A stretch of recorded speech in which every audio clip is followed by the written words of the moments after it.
Perihal undangan itu kita sebagai yayasan tentunya pasti tunduk dan patuh terhadap regulator, yakni dalam hal ini Kemensos ya, maupun Dinas Sosial Provinsi Kabupaten. Ya, kalau memang ada undangan selayak sepatutnya pasti kita penuhi. Gitu. Yang selama ini berjalan pun juga seperti itu. Ada aspek-aspek yang sangat merugikan Teknopi secara pribadi, baik itu kemudian penggiringan opini, misalkan saja penggunaan gitu ya, penipu apa segala macam, ini yang harus kami benahi lebih lanjut, yang insya Allah akan kami tempuh dalam waktu dekat. Maksudnya mungkin dalam inisial R ya, atau Iya. Itu yang akan ditempuh jalur hukum. RDL. Oh, RDL.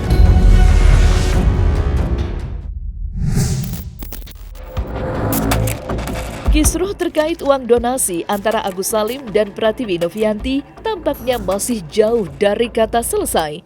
Permasalahan yang bermula dari pengelolaan dana donasi kini semakin melebar dan menjadi sorotan publik. Terbaru, Pratiwi Novianti yang akrab disapa Novi mendapat panggilan dari Menteri Sosial Saifullah Yusuf atau Gus Ipul. Panggilan tersebut bertujuan untuk membahas persoalan ini lebih mendalam, sekaligus mencari jalan penyelesaian yang adil dan transparan. Gus Ipul menegaskan bahwa polemik ini tidak boleh dibiarkan berlarut-larut, mengingat donasi adalah hal yang sensitif dan melibatkan kepercayaan banyak orang. Sebelum pertemuan dengan Gus Ipul, Novi juga diketahui sempat menghadiri sesi mediasi bersama Agus Salim. Mediasi tersebut diinisiasi untuk mendamaikan kedua belah pihak yang kini saling berseteru. Sayangnya, pertemuan itu belum membuahkan hasil yang memuaskan. Baik Agus maupun Novi masih bersikukuh dengan argumen masing-masing, sehingga konflik ini terus berlanjut. Di sisi lain, perkembangan terbaru menunjukkan bahwa Novi telah mengambil langkah strategis dengan menunjuk pengacara baru. Kuasa hukum barunya ini akan menggantikan peran Brian Praneda yang sebelumnya memutuskan mundur dari kasus ini. Langkah Novi menunjuk pengacara baru dinilai sebagai bentuk keseriusannya untuk menghadapi persoalan ini secara hukum, sekaligus menunjukkan bahwa ia siap mengikuti proses yang diperlukan untuk membuktikan posisinya. Lantas, seperti apa tanggapan pihak kuasa hukum Novi atas panggilan yang telah direncanakan oleh Kemensos? Pertanggal 28 itu kemudian Teknopi menunjuk ke kantor kami berdomisili di Setara Institute untuk menjadi kuasa hukumnya. Dan kemudian jika ada tindakan-tindakan hukum lain, misalkan ada pelaporan, kemudian ada kuasa hukum lain yang membawa surat kuasa Teknopi, maka itu disusun untuk itu. Misalkan nanti ada laporan apa, atau misalkan ada gugatan ya, yang sekarang sudah kita ketahui ada gugatan, nanti yang hadir siapa, tentu dia akan membawa surat kuasa sendiri dari Teknopi. Dan itu tidak ada masalah sebenarnya. Perihal undangan itu kita sebagai yayasan tentunya pasti tunduk dan patuh terhadap regulator, yakni dalam hal ini Kemensos ya, maupun Dinas Sosial Provinsi Kabupaten. Ya, kalau memang ada undangan selayak sepatutnya pasti kita penuhi. Gitu. Yang selama ini berjalan pun juga seperti itu. Iya dong.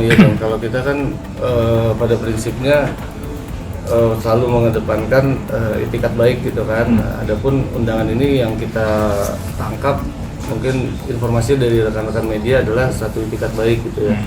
Itu sih. Itu memang di pertemuan kita yang sebelumnya pun juga kita menyampaikan hal yang sama juga. Itu Teknopi selalu berkomitmen untuk menyelesaikan ini secara baik-baik.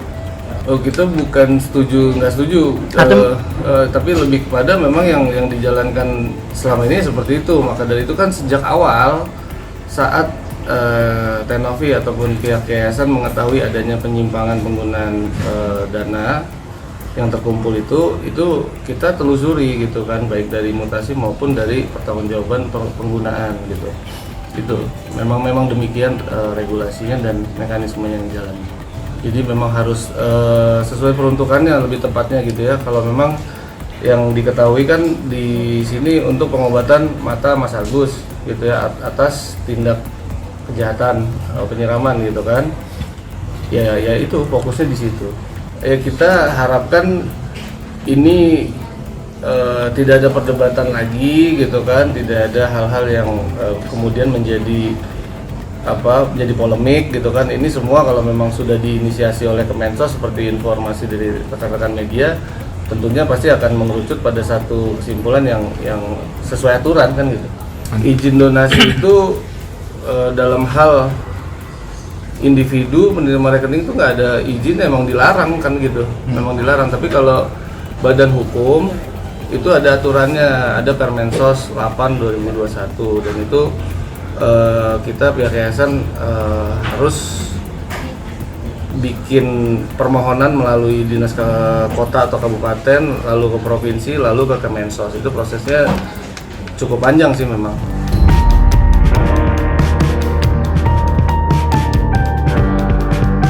Pengacara baru, strategi baru.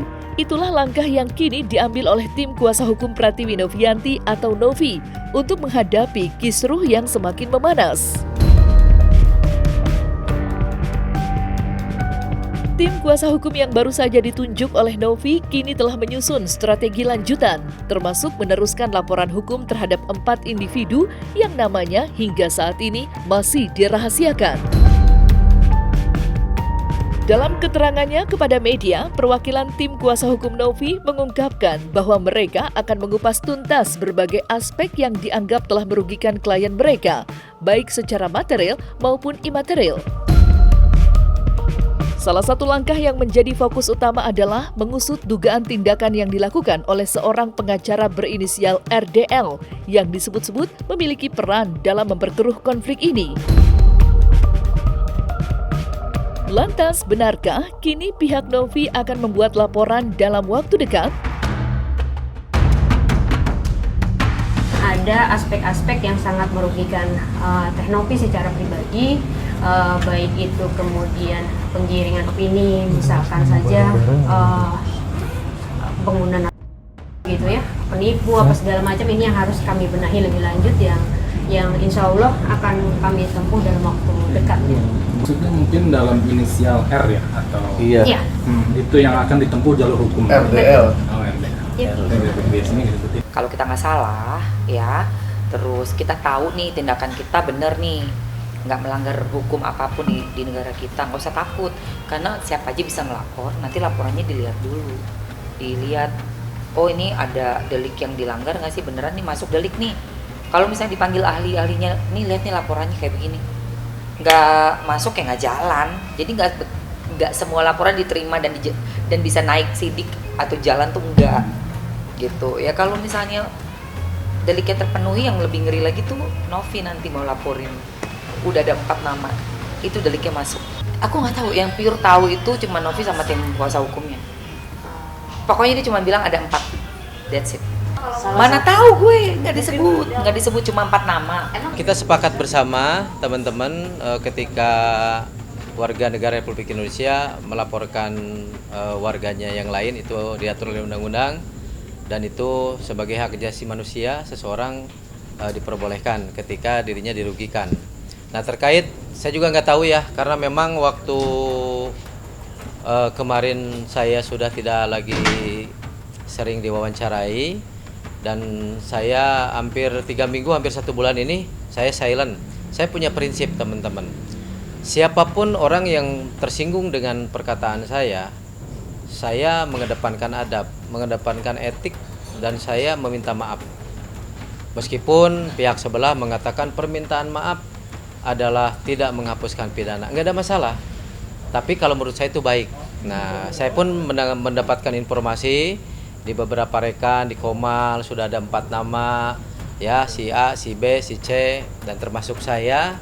Ya, saya cuman bisa melihat ya, kalau ketika memang saya dilaporkan jauh-jauh hari pun saya sudah mempersiapkan segala sesuatunya.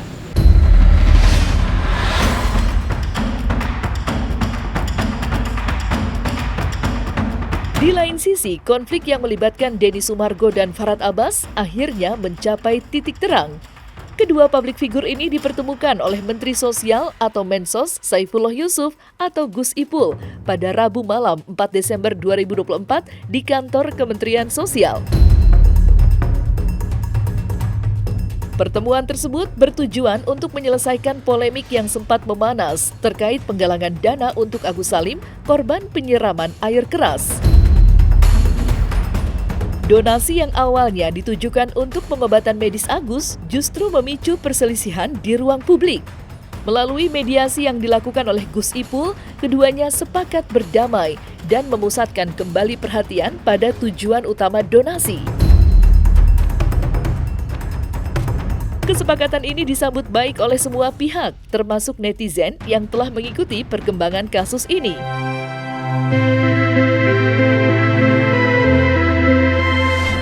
Wah, malam ini tenang banget. Langit terang dan bintang terang. Karena sini ada bintang-bintang semua berkumpul. Terima kasih. Bintang kemanusiaan. Denny pahlawan Indonesia. Farhat juga pahlawan Indonesia dong. Pokoknya nggak boleh lagi bilang hajar sama Mas Denny.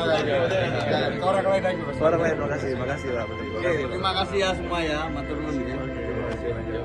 Tiga, oke.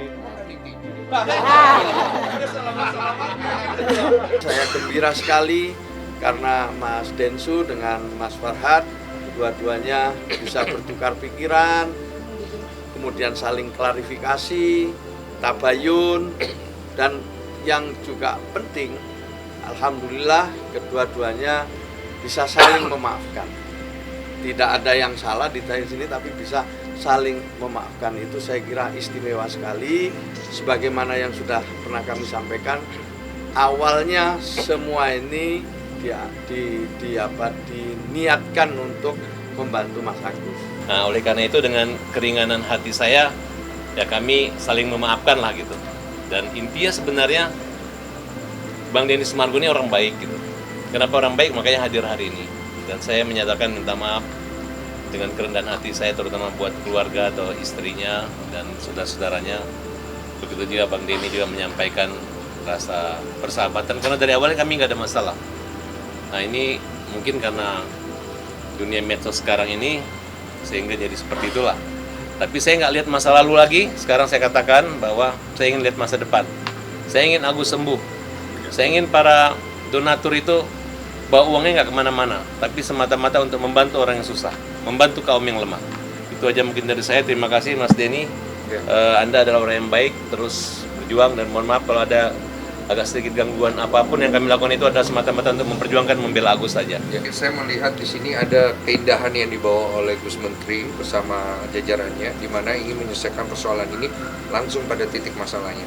Jadi jangan sampai permasalahan ini kemana-mana lagi. Dan saya juga pribadi sudah menyampaikan ke Mas Farhat tadi mengenai apa yang menjadi keresahan saya, dan beliau juga sangat berbesar hati. Terima kasih banyak Mas Farhat. Karena yang kita butuhkan itu sekarang, kebesaran hati kita untuk saling memaafkan. Dan saya pribadi juga minta maaf apabila ada sikap saya menyinggung, terutama saat saya nyamperin ke rumah.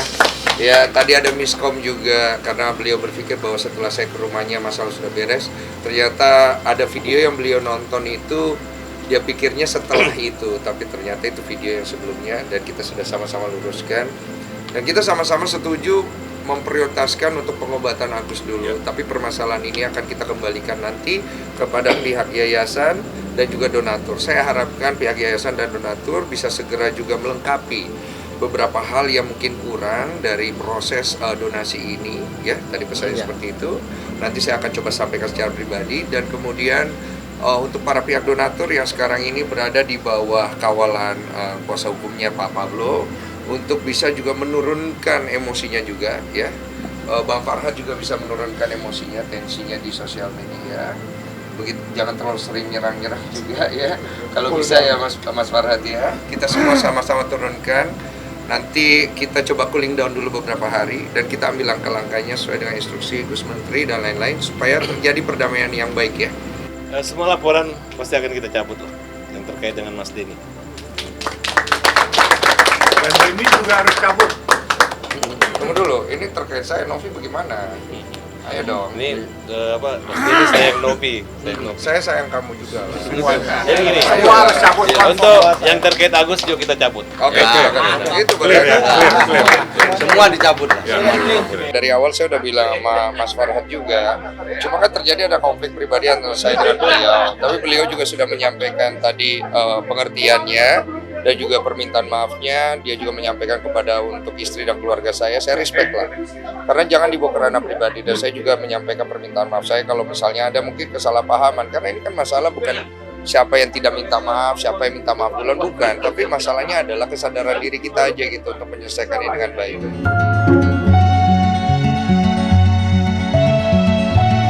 Nah, selesai sudah Cumi Lovers, saksikan terus Cumi Camp In Depth, kabar lengkap, mendalam dan akurat dari narasumber terpercaya. Dan jangan lupa untuk like, subscribe, dan juga share channel YouTube Cumi Cumi.